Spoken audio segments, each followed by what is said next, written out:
Naruto. It's an anime that really doesn't need much introduction at all.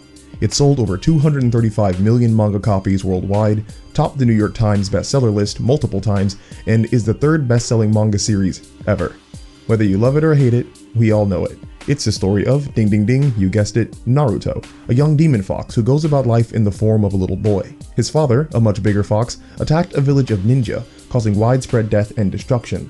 The village chief, sole survivor of 9 powerful ninja who assembled to fight against the fox, took pity on Naruto and allowed him to live in the village. However, many of the villagers greatly disliked Naruto because of what his father did.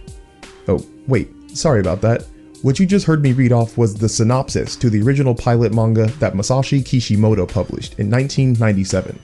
Needless to say, a lot changed from that original first concept. We started with the simplicity of a boy seeking friendship and ended with an interdimensional chakra goddess being defeated by the reincarnations of her 2 sons, one of which created the moon. To span this narrative divide between beginning and end, Kishimoto had to make use of a narrative tool called retconning, and he had to do it over and over and over again. Now, some people hear the word retcon and want to vomit, like the Star Wars fanbase, and yes, I feel your pain, midichlorians suck. But retconning doesn't always have to be negative. In the hands of a skilled writer, retcons can make a story much better. But before we get into exactly what retconning is and how Kishimoto used it, we need to talk about his creative and editing process first. And yes, I will be the first to admit that unless you're a weirdo like me, you won't find editing to be the sexy or exciting part of writing, but that doesn't make it any less important. And editing also doesn't just mean working with sentence structure and grammar and internal consistency. Editing is about figuring out the story you want to tell, and then including the things that will help that story be realized, while removing the things that won't. For Kishimoto, the task of editing was probably very daunting, because at the beginning, the story of Naruto was very undefined. There is nothing harder to edit than a blank canvas. When considering the plot, Kishimoto really only had one key idea in his mind. He has said, "When I first met the editors, I only knew one thing about my manga, that I wanted Naruto and Sasuke to end the work with a climactic confrontation." However, one battle of manga does not make, and an entire story would need to be created just to get to this face-off between Naruto and Sasuke. When looking for ideas on how to form his narrative, Kishimoto did what all writers do. He turned to fiction that he himself found cool for inspiration. When asked about this, he said, "I loved Godzilla. I just wanted to draw a monster, something big that I could place in a battle." And just like that, the 9-tailed fox was thrust into the Naruto world. Inspiration is really that simple. Sometimes, you just want to see giant monsters punching each other in the face. What does that have to do with 2 teenage ninjas fighting? Absolutely nothing, but that is the beauty of writing and editing. If you love a concept enough, you will make whatever changes you need to in order to fit it into your work. Kishimoto even ran with this devil-may-care attitude when making decisions about the manga's setting. Since ninjas are very obviously relics of centuries past, he wanted the Hidden Leaf village to reflect a more traditional Japan. However, he also really wanted to incorporate his home prefecture of Okayama into the setting, thus giving us things in Naruto like television screens and the very modern Ichiraku ramen. Kishimoto's merging of feudal and modern Japan went completely unexplained for the entire series. He wanted the ambiguity of the setting to be mysterious, to be unique, and to give the audience something to interpret on their own. And as a continuation of that sentiment, Kishimoto designed the Naruto world in much the same way. His adamancy that the 9-tailed fox be included in his story laid the groundwork for the rest of the world building and lore. The reason for this being that the 9-tailed fox, also known as the KYUUBI, was not a character of Kishimoto's own creation. It was and is a famous part of Asian mythology, appearing across many different pop culture platforms, 2 of the most recognizable being KYUUBImon from the Digimon Tamer show and Ninetales from Pokemon, who is just literally a 9-tailed fox. If Kishimoto wanted a setting that would inspire intrigue and interpretation from his audience, what better way to accomplish that than to base your world off of other actual mythology? And with that core premise guiding his creative process, Kishimoto created a manga that I can only describe as Asian Avengers, except in place of comic book heroes, it's the heroes of Eastern legends. Seriously, almost everything in Naruto is inspired by folklore, ranging from the insignificant to the truly impactful. For some examples of the minor details, many of the names for characters are ripped right from myth and legend. Sasuke Uchiha and Hiruzen Sarutobi both have their names taken directly from the legendary ninja Sarutobi Sasuke. Zabuza Momochi shares a name with the legendary ninja Momochi Sandayu. Kimimato's family, the Kaguya clan, is taken from what might be the oldest Japanese folklore, the tale of Princess Kaguya. Hanzo, the ninja who gave Jiraiya, Tsunade, and Orochimaru the title of Sannin, shares a name with the legendary ninja Hanzo Hattori. And speaking of Jiraiya, Tsunade, and Orochimaru, they are great examples of Kishimoto using lore for more than just naming purposes. These three characters come from a Japanese folktale called Jiraiya the Gallant. It centers around a ninja named Jiraiya, who uses shape-shifting magic to morph into a gigantic toad. Jiraiya falls in love with Tsunade, a powerful and beautiful woman who has mastered slug magic. The antagonist of the story is Jiraiya's one-time friend, Orochimaru, who's become a master of serpent magic. Continuing the trend, the third Hokage's ally, Monkey King Enma, is based off the legend of Sun Wukong the Monkey King, and Enma can transform into a magical staff pole, the same weapon Sun Wukong uses. In addition, Sun Wukong also has boots that allow him to stand on top of clouds. If this is all ringing a bell, it's because in Japan, Sun Wukong is known as Son Goku, the inspiration for Goku from Dragon Ball, who has a monkey tail, fights with a staff, and rides a cloud. And of course, I can't forget about the nine-tailed fox. Fox spirits are said to have shape-shifting abilities, and are even known to transform themselves into beautiful women in order to seduce men, leading to the inclusion of sexy jutsu in the Naruto series. Even the most important plot points in the manga are taken directly from mythology. After the Chunin exams, Kishimoto was finally able to get his huge monster fight when Naruto faced off against Gaara. Both of them transformed into giant animals and duked it out in the forest. The monster that comes from Gaara is named Shukaku and is a colossal tanuki, which is a yokai or a magical animal in Japanese legend. In part 1 of the show, and this will be important later, Shukaku is said to have been a corrupted priest who turned into an evil spirit and was sealed away inside a tea kettle. Now, as random and silly as that sounds, it's actually pretty significant for the circumstances.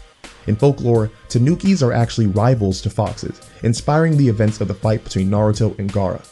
And the detail about Shukaku being sealed away in a tea kettle directly ties him to the tale of Bunbuku Chagama, wherein a tanuki transforms himself into a tea kettle.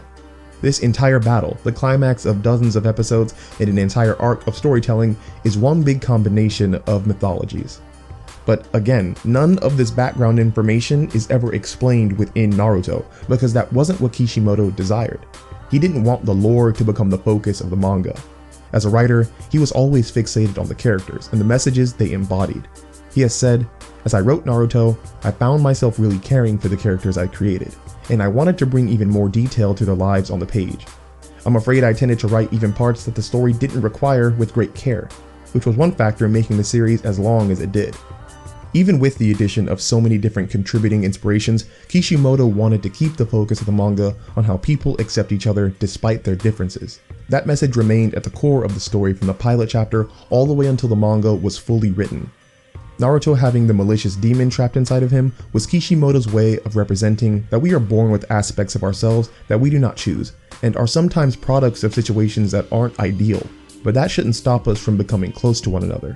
Part 1 of Naruto focused strongly on this idea of Naruto finding acceptance from his people, even though he harbored a malicious demon inside of him. But, like any writer, as Kishimoto kept writing, his initial ideas for the story had given way to new concepts that he wanted to include and explore. The only problem was, most of them didn't fit in with the mythology that he used to create the world of Naruto. With fans clamoring for more chapters and Naruto becoming a sensation both in Japan and overseas, Kishimoto pretty much had only one choice if he wanted to continue the story as he saw fit: retcon the crap out of it. So what exactly is a retcon then? Well, in full form, it means retroactive continuity, and there are different types. Some retcons are additive, meaning they give additional information to change the audience's perspective on a subject. A recent example is Rogue One. The movie explained that the Death Star's weak spot was intentional and not just a construction oversight. This is an additive retcon because it does not contradict or change any of the events depicted in the previous movies, but instead gives new information to change the audience's understanding. Conversely, some retcons are subtractive, and yes, I checked, that is totally a word. Understandably, a writer might want to do away with certain moments in their subject material. We won't get too deep into it, but recent X-Men based movies have cornered the market on subtractive retcons. An example of this can be found in the film Deadpool, which expressly contradicts the events of the entire movie of X-Men Origins Wolverine. Days of Future Past does this as well, retconning the entire third movie of the original X-Men trilogy. So with understanding additive and subtractive retcons, we can look at some of the decisions Kishimoto made when finishing part 2 of his manga series, Naruto Shippuden.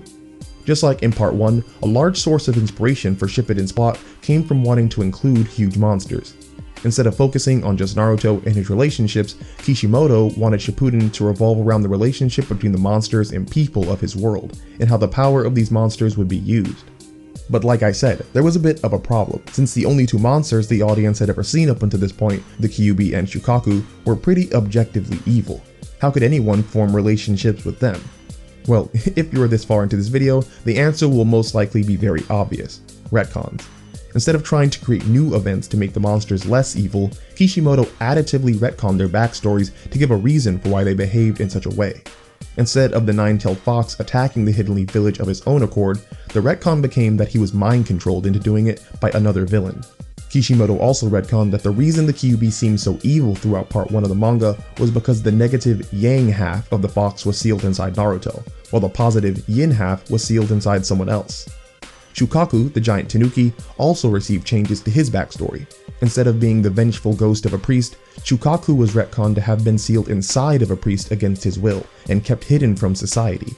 Over decades, the people of the world just slowly misconstrued Shukaku to have been the ghost of the man himself. Furthermore, Kishimoto retconned that the KYUUBI and Shukaku are more or less brothers, having been created by an ancient sage hundreds of years ago along with 7 other similar monsters. Now, if you're thinking these are pretty significant retcons, you would be right, but Kishimoto did not incorporate them overnight. These changes, along with dozens of others, took place over 400 chapters in 10 years. This follows a rather simple rule of retconning too. The more contradictory your retcon is, the more gradually you'll need to introduce it. Retcons, for the most part, should be handled as a slow burn. The slower you deliver your changes to the audience, the less they will be jarred by them. Of course, this doesn't mean that things will go off without a hitch. When you look back at the fight between the KYUUBI and Shukaku in part 1, their newly retconned backstories in part 2 stick out like a sore thumb. Shukaku is supposed to have known the nine-tailed fox for hundreds of years, yet doesn't even comment when seeing him.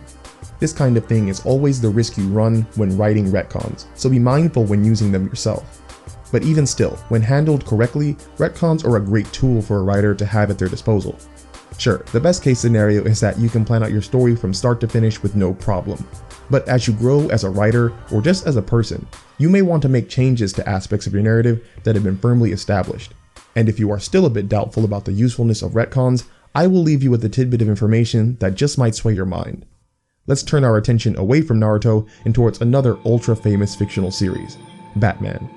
Alfred Pennyworth and Bruce Wayne are two of the most recognizable and inseparable names in comic books. Alfred has always been there for Bruce, from the day his parents died and ever after. Except, Alfred wasn't always there. For decades, Alfred was just a butler that Bruce met and hired. It wasn't until 1986, more than 40 years after the first publication, that a bold Frank Miller retconned Alfred's backstory so that he was with Bruce from childhood. Now, more than 30 years later, we couldn't imagine this retcon any other way.